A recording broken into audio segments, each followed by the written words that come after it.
Joan Collins said age is just a number. It's totally irrelevant. Unless, of course, you happen to be a bottle of wine. Welcome to Over 50 So What, where age is just a number and a few of us might be partial to a good bottle of wine. This show brings you important info for living a fun, quality life as long as possible. And today we kick off with learning more about the different aspects of heart failure. This can happen at any age, however, you are more prone to experience this later in life. Have you occasionally thought you might like to try your hand at acting? Or maybe there's some other aspect of live productions which appeal to you. We visit the Mordialloc Community Theatre Company to find out more. After the break, get ready to be energised with the 5-minute fitness segment, which will get you going for the day. It's easy and it's fun.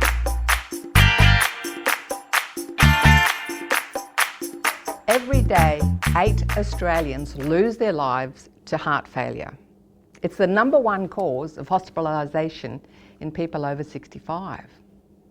How well do you understand the symptoms, the diagnosis, the treatment? Well, to find out more, we're speaking with the team at Hearts for Hearts. They've launched the Understanding Heart Failure Guide. So let's talk about symptoms. What sort of symptoms should we watch out for? Okay, so for patients with heart failure, it's often fairly non-specific. They feel a bit tired, maybe a bit breathless, their ankles are a bit swollen, and they often think, oh, I'm just getting older, I'm just slowing down. And often that's what the GPs think as well. So basically what we're trying to say to people is, look, if you've got symptoms like that, fatigue, breathlessness, a bit of ankle swelling, there could be your heart. Get you checked out early, and if you have got those symptoms and it is due to your heart, if we treat you early, we'll stop the disease progressing, we'll stop you needing to go to hospital, and we'll make you feel a lot better. And people often say they just feel so much better with treatment because they just assumed they were getting old and didn't do anything about it. What are people who don't have symptoms? Because sometimes their first symptom is a heart attack. Yeah, well that's very true for heart attack. For heart attack, maybe 30% of people, the first time they is a problem is when they drop dead, so that's worrying. This next 30% is when they have a heart attack. They have no symptoms before and suddenly develop a heart attack.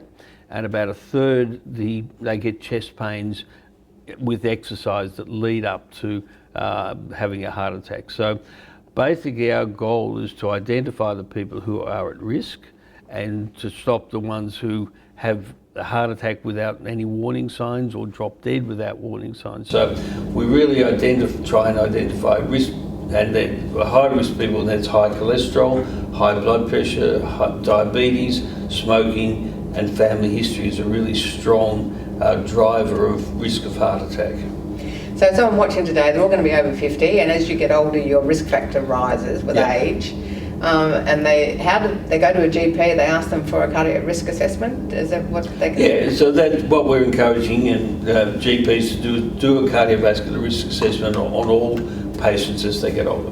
The things that you evaluate are the blood pressure, gender, diabetes, smoking, the 2 types of cholesterol, the total cholesterol and HDL cholesterol, and basically put that into a series of numbers that have been worked out to say your risk will be low, medium or high. In many people, the strongest risk factor they have for having heart disease is their age, and obviously we can't do anything about that.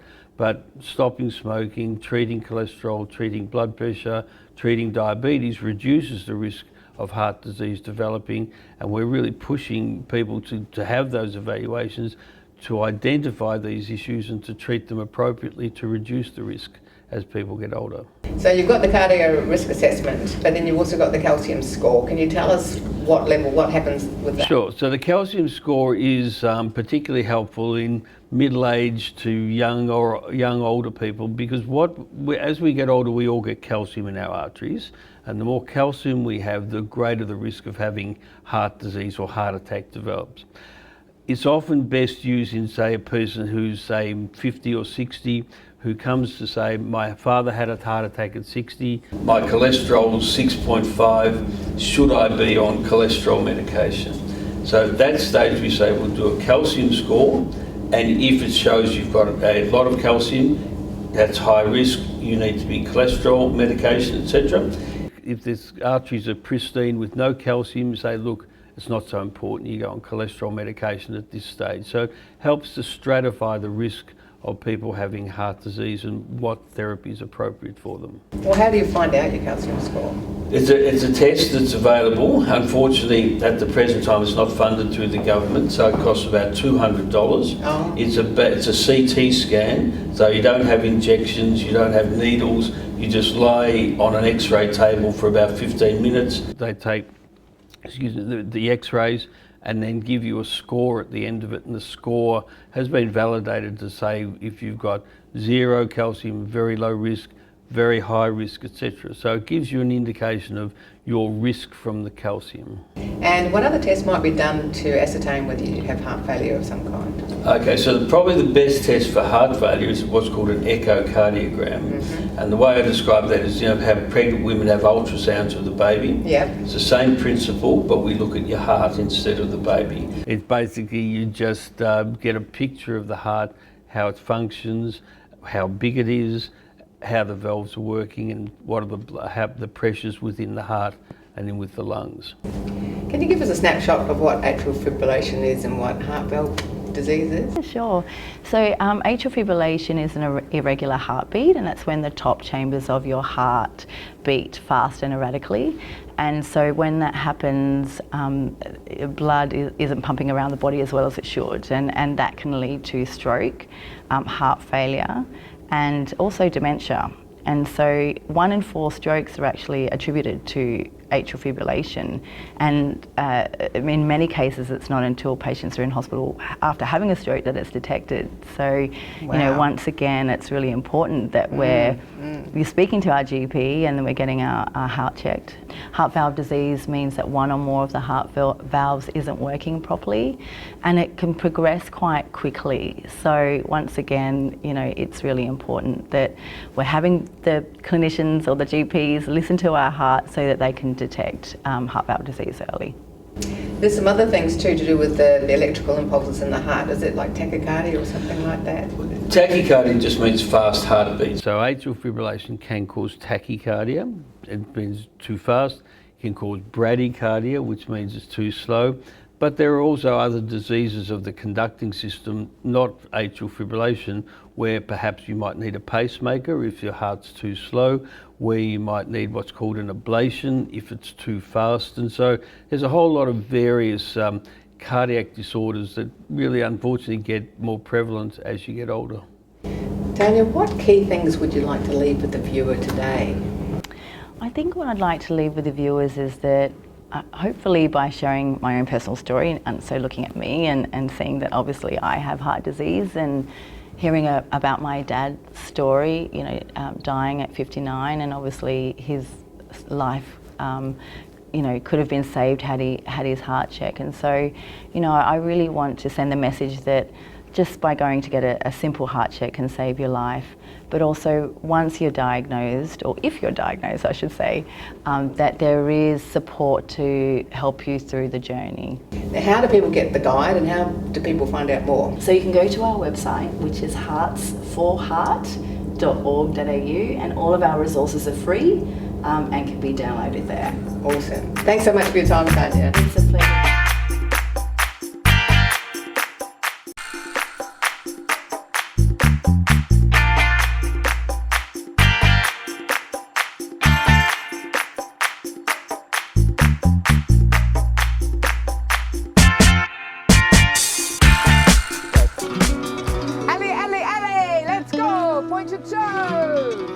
lovely slow stretch sideways.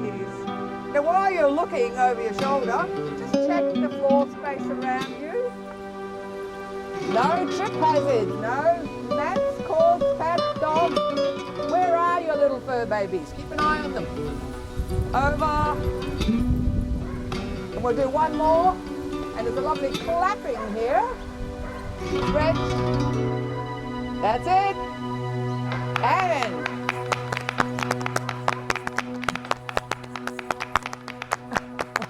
walking. We're going to walk forward on the spot and back. Forward. Hold it back. And back. That's it. Forward. And back. That's it. Last set. Here we go. Ali, Ali. Hold it there. Now we're going to get the hips rocking. If you can, do it while you're walking. So we go like this. Ali, Ali.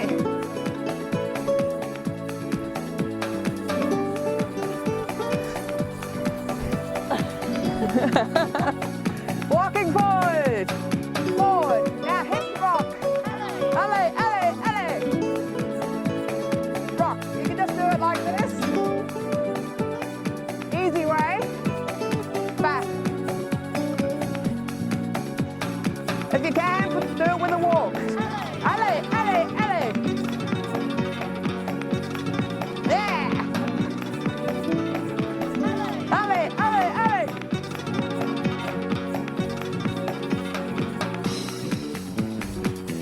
Woohoo.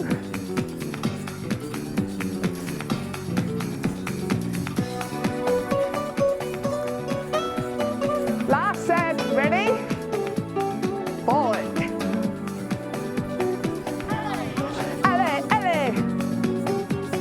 Okay, now hold it there, sit down if you're following Faye. We're going to go like this. Fingers, elbows, fingers, out. Fingers, elbows, fingers. One more slow, fingers, elbows. Speed it up, let's go. Fingers, elbows, fingers, out. Now if you can, camera person, walk at the same time. Oh yeah, she's got it. She's got it. She's got it. She's got it.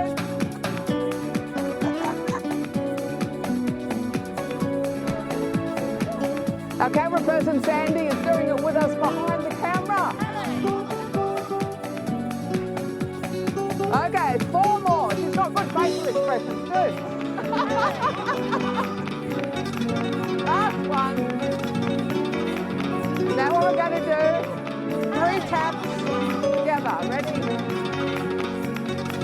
Go. 1, 2, 3, together. Ali, together. Ali.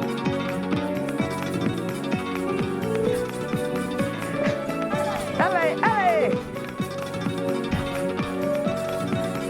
Yeah. Ali. 3.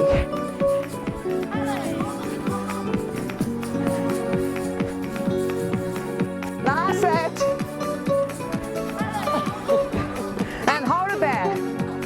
Back to the walk. Come forward. Forward. And walk. And back. You can stay there and do a shimmy instead.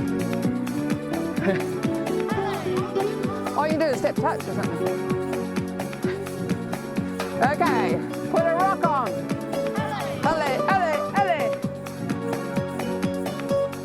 Yeah. Do, do. Ali, Ali.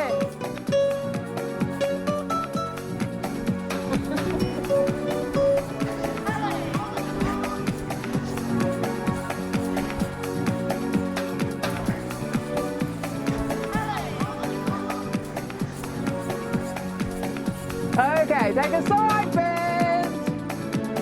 Over. Lovely side stretch. And the other side.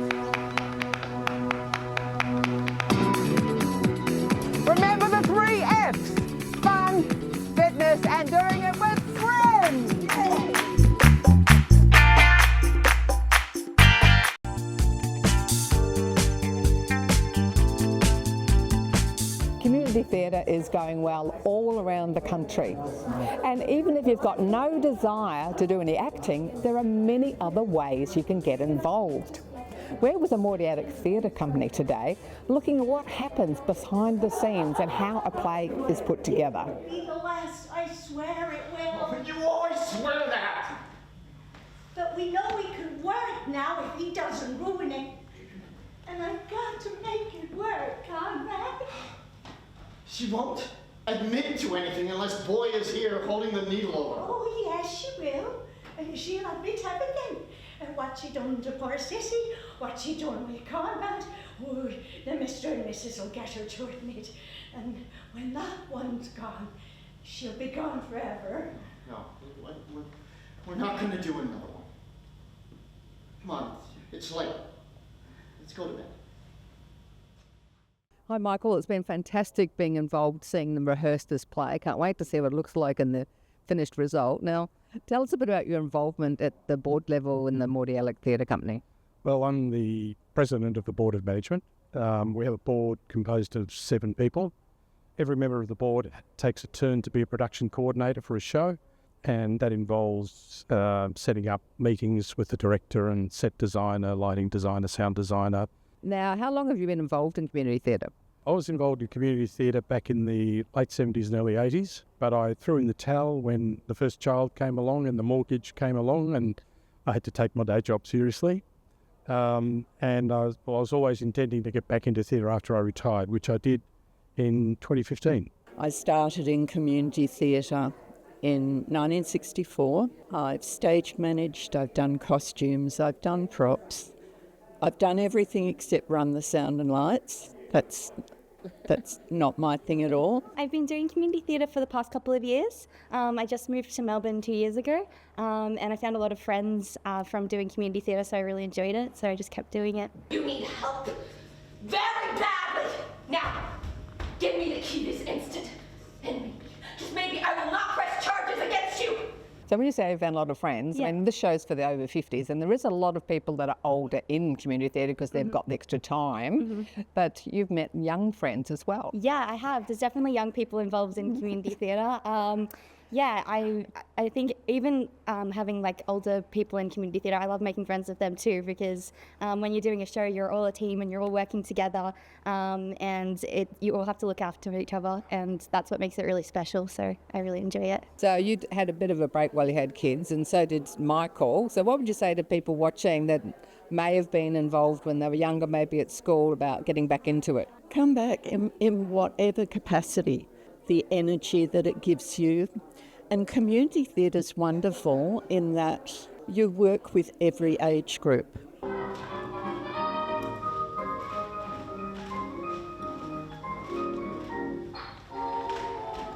They don't make them like that anymore. When I'm in a theatre, I can be with people from 18 to however old, and generally people in their 20s, 30s, 40s. It keeps you younger. It's a fantastic way to get involved in an activity which gives you camaraderie with other people that you're working with. I mean, the people who work backstage here and who work in set building, they get very close and it's a very convivial environment. But it's also a lot of young people who like something extra to do on a weekend or of an evening. Lisa up in the bio box tonight works full time, but she's just got a passion for theatre herself, so she wants to be involved some way. It's a fantastic way to get involved and sort of mix with people, particularly volunteers who are doing it because they love doing it. So what would you say to someone watching today about why they should come and volunteer and how they can volunteer? It's very diverse, the different roles available. Most people who come to volunteer don't come with any particular skills. We have people who can guide them on how to do things. There's always things to do. Just come along, you'll meet people, you'll be engaged, you will learn stuff. It helps in so many areas of your life. Like, it helps you become more confident. It helps you find friends. It helps you do things that you've never thought you could do. You get to be people that you're not. So it's so fun. Like, you get to be very creative. You get to be totally crazy. I get to be totally crazy, which is really fun. Yeah. Tell me another. Turn on the radio. You have a radio, don't you? They were invented by 1935. You said Amos and Andy before. have a radio. Then turn it on! And how do you expect us to get it up here? Oh, you're really quick there, Maureen, Nedra, Henrietta. You improvise fantastically. Why should people just come and watch and support community theatre as an audience? For one thing, because we are so much cheaper. So much cheaper. I can remember I did a play called Doubt. There was a film that had Meryl Streep playing the role that I played. And a woman came up afterwards and said, I saw this at the Melbourne Theatre Company, but I enjoyed this one so much more because the theatre was so much more intimate and I felt like I was part of it. There's a show for everyone, like there's comedies, there's dramas, there's musicals, so you can really find whatever you're interested in. Don't be intimidated. Also, we have, I should have mentioned earlier, we've got a subscriber base of about 2,000 people, very loyal subscribers. In fact, during COVID, when we had to cancel shows, we offered to give people back the money for the tickets that they'd purchased, but most people decided to donate the money back to the company to support us, and to the tune of well over $10,000. So people are very loyal to community theatre. They come regularly. We have groups from U3A coming regularly, from different Rotary groups, from Friends of the ABC. Lots of different groups come regularly. And it's also, it has a social function too, because a lot of those people arrange to meet at the theatre. The local shopping strip has bookings for dinner before a show. They benefit from us. And they also have people going down for a drink after the show. So it's a real social focus for a lot of people. Yeah. Yes, it's all about supporting your local community. Yes, it is very much. Yeah. Now, why do you think it is you're so passionate about it? I guess it's just brought me a lot of joy over the years. It allows me to be creative, and it just allows me to be someone that I'm not, which is really fun. Bit of escapism. Yeah, a bit of escapism. Yeah. Yeah. Sounds good. Yeah. I was even wondering if I made up little radios. Ooh, what a night this has been. Never again will I talk to strangers. Holy. Come and support community theatre because it is put together by a group of volunteers who do it because they love it. They don't do it because they get paid. They do it because they have a passion for performance, for involvement backstage, for just being part of a group that is putting something on to entertain people. Community theatre is all around you. There will be a group in your neighbourhood. Just Google and have a look and turn up. That's all I can say. Turn up. Thanks for joining us today. For info on the Understanding Heart Failure Guide, go to Hearts for Heart. Guest info can also be found on our website. Please support community theatre by going along to a local show or finding out how you might want to become involved. My mum spent many years in community theatre in the props department, researching, searching and making various items for the shows. Connect with us on YouTube, Facebook, Insta or the website. Replays are also available on CTV+. As Joan Collins said, age is just a number. It's totally irrelevant unless you happen to be a bottle of wine. Let's keep having fun at any age. Over 50, so what? I'm Carol.